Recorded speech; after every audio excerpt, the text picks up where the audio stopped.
I wonder what it must have been like to be the Queen of France. To sit in a palace and eat all those delicious foods that your cooks can make while the peasants outside struggle to eat and sing about bread for some reason. I don't know, Les Mis reference. It's a life of beauty, balls, and not listening to what the stinky peasants outside have to say. Except that's the very reason why Marie Antoinette was the last Queen of France. You can only spend so much time and money on your exuberant lifestyle before the people get fed up. I mean, these people have nothing. It's kind of difficult to control people when they don't even have food at home. They let the Queen know how upset they were when they decided to remove her head from her body. Most known for her liberal use of the wooden stake and the whole burning folks alive thing. I wish I could tell you it was for barbecue, but it was actually for some more serious religious persecution and reformation. The Catholic Church was hot, but the witches and heretics burning at the stake were hotter. No cap. Number 8. RONA of Madagascar. This one is a new one for me. Didn't know about this, but here we go. So basically, Queen Ranello, I'm just gonna call her Queen Ravioli because I can't pronounce it. Basically, Queen Ravioli takes over from her past husband. She says to herself, how can I make things better? Oh, I know. How about I become a ruthless, bloodthirsty, unaliving tyrant? Great idea, right? Yes, very not great success. Yes, unfortunately she did many heinous things. Something I found out to be particularly interesting, however, was her destroying the many good things her husband had set up before her. Madagascar had some European intervention, and while it's true that a lot of times that is a bad thing, and yeah, it's a bad thing, and it does bring some bad stuff with it, however, it also brings a lot of good things with it. In Madagascar's case, it was markets, modern schools, trade, and diplomacy with Europe, and that's good. Money's good, you like that. Well, the Queen wasn't having any of that, so she reformed. And by that I mean she repressed and unalived people. Number 7. Empress Irene. Kings, queens, emperors, and empresses. Chances are these folks are related. It's a family thing. E mia familia, you know what I mean? It's how it goes when you're the king, and you need a son to continue the lineage. Even though, I would like to argue that if you're gone, you're gone. So who really cares who's taken over? Just my opinion. Speaking of eye gouging, oh wait, I didn't mention that before. I made a segue, but okay, that's alright, bad segue. Well, the topic of discussion here is Empress Irene. Basically, her son was taking too much power for himself. She was losing hers, and yada yada, and his eyes were gouged out from 2 guards ordered by his dear, sweet mother. Can you blame her though? I mean, come on, he was threatening her rule. She worked so hard to get there. The chief was just silent on this one. Chief had no words for that one, guys. No words. Number 6. Phung. Another woman in history married to a man in the stinky patriarchy. Worst! Except Phung didn't want to be wife 57 of 64. She wanted more than that. And to be honest, I think that's fair. You go, girl. Who wants to be wife 57 of 64? Maybe some people in Utah, I don't know. What's maybe slightly more unholy than having that many wives is going on an epic military campaign and raging war in the Shang dynasty. A warrior queen, if you will. We know some of this history based on her tomb, as she was buried with ceremonial weapons, knives, blades, swords, some dogs, some human sacrifices, gold, money, jade, and lots of other valuable goodies. Just makes you want to loot all the stuff in there, doesn't it? I mean, jade's pretty cool. This was a common practice amongst male warriors back then, but you know what? Good for her and all that unaliving. Way to go, sister. I like it. Very nice. Okay. Number 5. Queen Isabella I. The Spanish Inquisition. Pretty high up there as far as terrifying points in history go. If you weren't willing to convert to Catholicism, you were tormented, interrogated, and burned at the stake. Who was behind this awful time in history? This lady, Queen Isabella I. Technically, as she was fighting for a holy order for the Catholic Church, this can be seen as holy, but was it? Burning people at the stake because they didn't share this belief?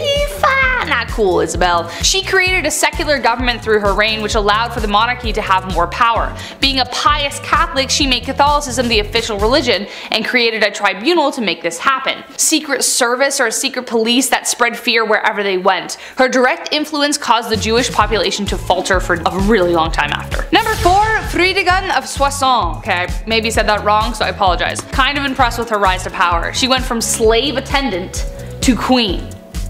How do you bridge that gap? No idea. Boy was she ferocious. Assassination and manipulation were her main political tools. Freda Gund was among a small number of enslaved women in the Merovingian household that became a queen. Merovingian was the OG Central Europe before everything got split up. She survived political dangers and retained her husband's loyalty, and could persuade monks and priests to jump onto her plots with ease. She encouraged her husband, the king, to set aside his first wife, and then even take the life of his second. But his second wife, Galswinda, had a sister named Brunhild, who became the mortal enemy of Freda Gund. She had good reason to be. Freda Gund continued to do everything she could to secure her position, one assassination after the next. She was a pretty stormy lady. Number 3, Bathory. Okay.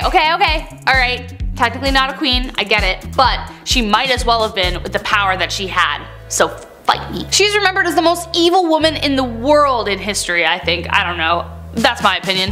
Bathory was the stuff of nightmares. Elizabeth Bathory was born on August 7, 1560 into a prominent Hungarian noble family, making her practically untouchable. She married a very famous war hero who is suspected of gifting Bloody Lizzie with the skills she used to kill. After she died, Bathory became obsessed with immortality. Supposedly when one of her servants accidentally spilt blood on her, and her skin appeared younger after. Bathory then began her mission of horror, luring over 650 young virgin women to her palace and brutally taking their lives. She was even bold enough to lure daughters of nobility. Before draining them of their blood, she would make them suffer in ways you don't even want to imagine before bathing in the blood itself. When she was finally caught, 3 of her servants were executed, but she was simply locked away in her tower for the rest of her days on house arrest. Ugh. Number 2, Catherine de Medici, also known as the Serpent Queen. History colors her story as the tale of the evil queen. On one hand, she is remembered for being one of the most powerful French queens in history, and then on the other, she was blamed for the many atrocities that took place during her reign. Her regency was marked by the French wars of religion and the many games Catherine played within them. The Catholics and the Protestants, as previously mentioned, were at war, and she spent a lot of time trying to find peace. Kind of. But she was a passionate Catholic and is believed to have tried to remove a Protestant general from her son's side. When he survived the attack, she lied and convinced her son that the Protestants were responsible, so she scapegoated them. So he authorized taking the lives of their leaders. Enter St. Bartholomew's Massacre. Catherine implicated the general, which resulted in him being the first to be beaten and then tossed out of his own bedroom window. An estimated 3,000 French Protestants were taken out in Paris, but the total countrywide was around 70,000. And last but not least, Bloody Mary, actually known as Queen Mary I of England, so no, I'm not talking about the girl you say in the mirror 3 times so that she appears and you're like, wow, I'm haunted forever. Queen Mary became known as Bloody Mary due to her vicious tirade against Protestants in England during her reign. She even imprisoned her own sister, Elizabeth, who we mentioned at the beginning of this list, due to suspicions of treason. This was unfounded. She bore her father Henry VIII ill will after the stuff he pulled with the church, and after having delegitimized her as his heir for a time. After Mary took the throne and married the Catholic King of Spain, she began carrying out her plan for England to become Catholic once again. In 1555, she revived England's heresy laws and began burning offenders at the stake, starting with her father's longtime advisor, Thomas Cranmer, the Archbishop of Canterbury. She burned over 300 convicted heretics, most of them being common citizens, and dozens more died in prison, hence giving her the name of Bloody Mary. And that is all the time we have for today. I've been your host, Rachel Fisher, and until next time, bees, stay sweet.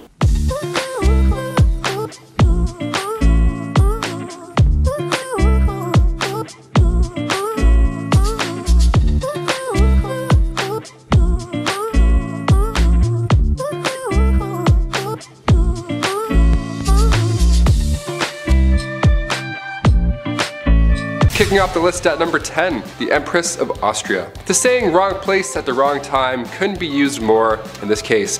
Empress Elizabeth of Austria, she was sadly taken out by somebody who just wanted to attack a royal. He didn't have anything against Elizabeth per se. This man was an Italian anarchist named Luigi Lucchini, and that fateful day, September 10th, 1898, he took the Empress's life. In his own admission, Luigi stated that he had nothing against the Empress on a personal level at all. See, what had happened was he intended on taking the life of the Duke of Orleans, but when Luigi arrived a little too late in Geneva, the opportunity to do so had passed. He looked at a local newspaper, saw Elizabeth, and found out where she was staying, and he waited for her to leave that hotel. That's how easy it was. People are so creepy. keep an eye open. If you're a queen, keep your eyes open. This is scary. Number 9. Royal curse. The remains of Polish queens and kings were discovered back in April 1931 in a crypt in Vilnius. Polish researchers didn't even know what they were in for. I mean, a storm had flooded a cathedral and they threw down sandbags to preserve the area, but on the night of April 25th, they had followed the water into this lost chamber that held the remains of Polish kings and queens. These remains, with the crowns still attached, might I add, were from the 15th century. What a find, right? Well, sadly the remains were all over this flooded tomb now. It wasn't really in one spot. It was horrible. And now after these discoveries, that's when things got really mysterious. Those involved in the findings began to die off in unusual circumstances, one after another. And it happened pretty quick too. One professor had died after falling down a shaft in his apartment. He had a heart attack. An engineer had died before him as well due to undisclosed medical issues. Okay. Another professor years later who worked in the crypt as well became paralyzed at age 62. A sculptor involved died when untying his shoelace. Just the weirdest way to go out. That's the only details that we know. Just, I don't know, use your imagination I guess. Maybe he fell and hit his head. That's sad, it's tragic. And another professor died in 1936 shortly after visiting the crypt as well. I sure hope this isn't an ancient curse because these guys were trying to preserve their history and avoid the crypt from flooding. Like, I don't know, we need a Ouija board to clear this whole thing up. We were trying to help you with the sandbags. Number 8. Queen Caroline. In a list of unusual ways that people have died, odds are it's going to get a little gruesome, a little messy. After all, that's why you clicked this video, right? Right? Some ancient queens die natural causes and then history remembers them for their reign. In this case, history remembers Queen Caroline for the way that she died. It was written in an epigram from the 18th century from a poet named Alexander Pope. He wrote down, "Here lies wrapped up in 40,000 towels, the only proof that Caroline had bowels."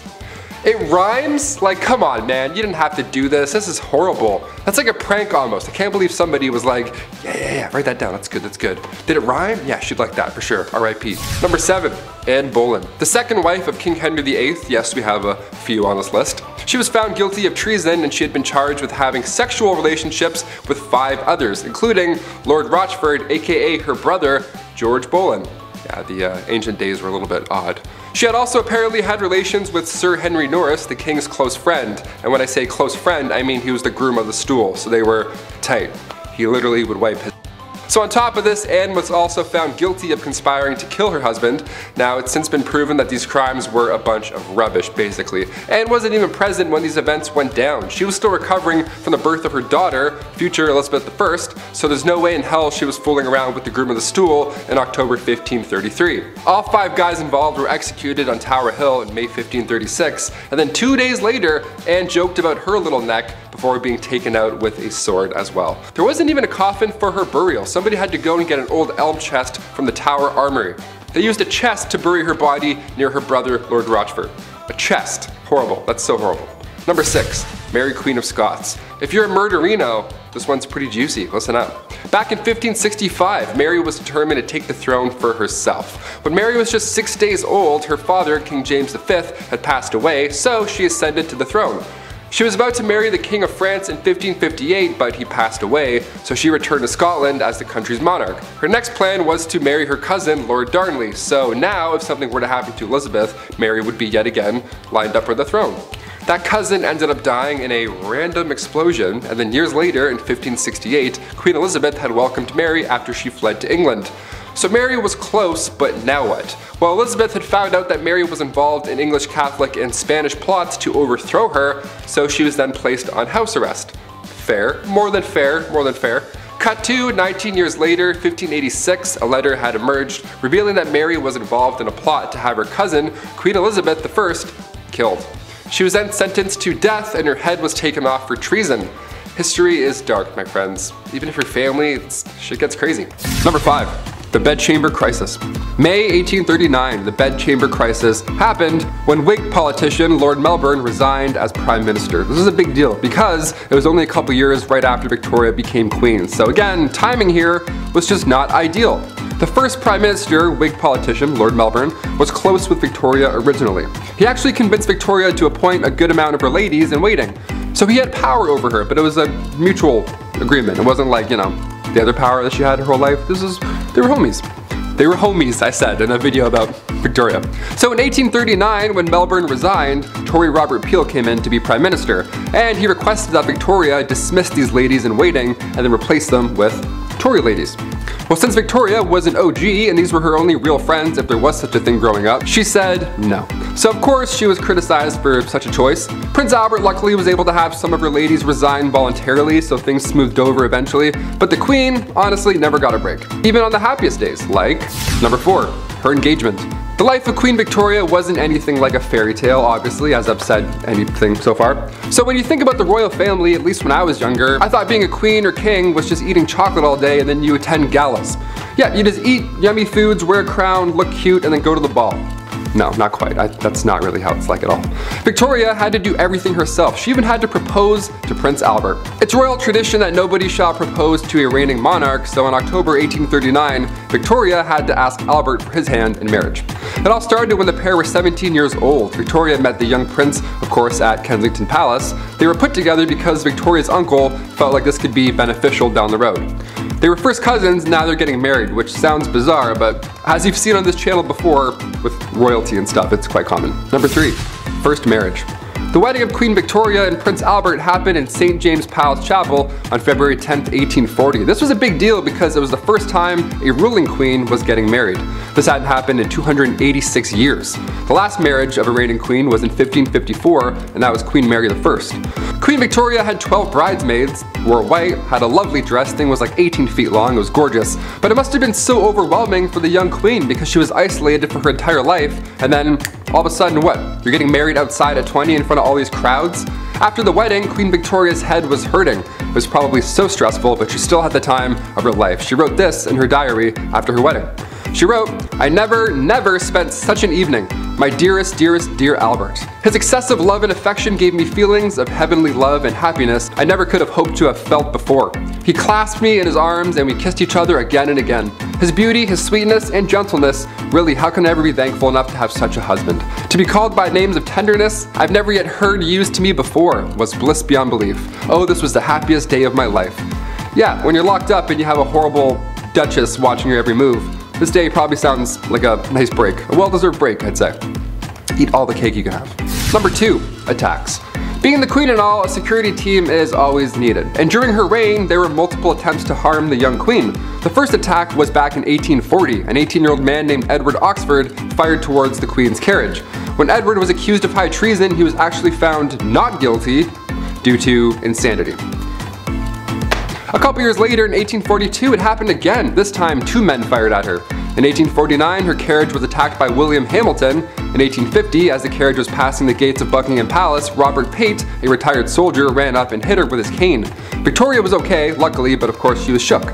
And then again in 1842, 1849, and 1872, attempt after attempt after attempt. But at one point, things were creepy and almost worse. Number 1, Boy Jones.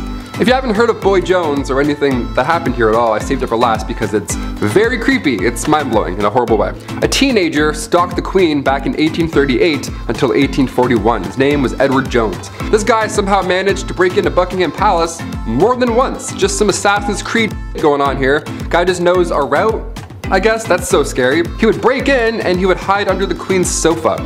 He would sit on her throne and, one of the worst things ever, he would go through her drawers.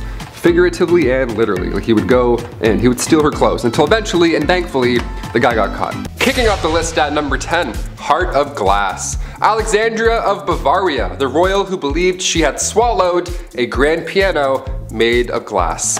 I'm not joking, yeah, she was a princess, so not technically a queen, but this is so insane that I had to kick off this list with it. The 23-year-old Bavarian princess was quite the scholar. She was known to enjoy literature, but she equally put energy into convincing those around her that she'd swallowed a piano made entirely of glass when she was a wee child. She grew up afraid that her inner piano would shatter. We have an inner demon, she has an inner piano made of glass. So she would enter rooms slowly and sideways, I'm not kidding, to, you know, avoid cracking that personal piano problem. Just like King Charles VI, he thought he was going to break at any given moment. Saying you were made of glass was quite an uncommon delusion. The victims were more often than not royalty. They had glass, they watched this fancy material shatter in their hands all the time. No wonder, it probably scared them. There's actually a play on this glass delusion. It's called The Glass Piano by Alex Sobler. Quite recent too. Apparently it's a blast. Check it out if you have the chance. We love that. Keep writing plays about glass pianos. This is insane. At number 9, Rosemarys Baby. Back in the days of old, it was very important to the monarchy to have a male heir. Many kings throughout history have been known to get very upset when they weren't given a son to inherit the throne, and they put a lot of pressure on their wives to give them a boy. Why? I don't know. Boys kinda stuck. Anyway, this probably drove a lot of people crazy, but there's at least one confirmed case of crazy baby fever from Maria Eleonora. She kept trying to have a baby, but when she finally got pregnant, everyone was hoping for a boy. Unfortunately, the odds weren't in her favor and she gave birth to a little girl instead. People knew that Maria would get absolutely triggered upon learning of her baby's gender, so they kept it a secret from her as long as they could, but eventually they had to tell her, and Maria was pissed. She really went looking for that receipt to return that baby and get a refund, or at least a store credit. When she found out the baby was a girl, the queen reacted by saying, quote, "Instead of a son, I am given a daughter, dark and ugly with a great nose and black eyes. Take her from me, I will not have such a monster." End quote. Like, damn. Tell her how you really feel. After that, mysterious things started happening to this baby, like a wooden beam mysteriously falling into the baby's crib, and somehow accidentally falling down the stairs. Even the nurse once dropped the poor kid onto the stone floor. Like, I get it. You're disappointed, but that's still your kid, and a lot of people aren't given that privilege, so be grateful for your spawn. Number 8. Dirty talk. Going back to the 15th century to Queen Isabella of Spain, now it's not uncommon for queens to brag, be it about their wealth, status, their mans, you name it. But to brag that you've only bathed twice in your life, that's a bit odd. What's the deal with this? Okay, well, back in 537 AD, Rome had 11 aqueducts that ran over about 1,000 public fountains, okay? Over 900 bathhouses included. It was quite important, but when invading Goths cut them off, the Catholic Church literally had no idea how to fix the problem. So instead, they just told everybody that bathing was a sin only practiced by pagans. So at one point in history, you could have ran a bath, thrown in a bath bomb, relaxed for an hour, got out, and then immediately you're a sinner. Worst of the worst too, how dare you, having a bath on Monday afternoon, you monster, you pagan monster. The Old Spice guy would have rocked their world. At number 7, Mother Knows Best. I think after hearing about these queens who've done some dark things to get their way, you would think that it's safe to say you don't mess with a woman and her plight for power. Unless you want to end up 6 feet under, that is. One Roman Empress, Julia Agrippina of Rome, was pretty spoiled already. She lived a lavish life, her husband was the emperor, and she had a family. But that just wasn't enough for her, and she wanted it all. Julia was quite ambitious, and she spent most of her early life trying to dethrone her predecessors. She believed that she and her son had a claim to the Roman throne by birthright, and so she bamboozled her way into royalty by tricking her uncle Claudius into changing Roman law so that they could get married. Ew. Suddenly though, after they got married and she became empress, Claudius died, and most people think that Julia had something to do with it. That's likely the case. She and her son Nero went on to rule Rome from 49 to 54 CE. Julia stayed by her son's side for as long as she could so that she could hold on to her power, but eventually Nero got tired of his mother manipulating him and he had her forced out of power. Julia, as you could imagine, was furious because power was the one thing in the world that she desired most, and so she rallied a group of supporters to try and overthrow her son, but the plans backfired and she was expelled instead. Talk about ambition getting the best of you. Number 6. We are family. The last queen of Madagascar. Queen RONA of Madagascar was one of the worst. She was born in 1788 and she ruled over the kingdom for 33 years. She was so cruel and violent that she would often choose violence first in order to preserve independence over the island. She's known as the most ruthless queen in history. After the death of her husband, she just went mad with that new power. In the late 1700s, her king brought peace to the land, but of course there were traditionalists who opposed him. The king's uncle at one point tried to take him out, but a local warned the king. That king repaid the local by adopting his daughter, RONA of Madagascar, to marry his son, Prince Redama. Now, when her prince was alive, they didn't get along at all. And then come 1810, the king passed away, giving Ranelova the promotion of a lifetime. It's also theorized that she poisoned him too, so that's horrible. Ranelova kept away the advances of the French and the British and left bodies of those who tried to attack out for display on the beach. Lovely, like bobbleheads. In 1845, Queen Rana of Madagascar ordered 50,000 subjects to build roads across the jungle for 4 months straight for this massive buffalo hunt. Well, 10,000 of those poor souls died of starvation and exhaustion, and also not one buffalo was hunted, nor seen. Great plan.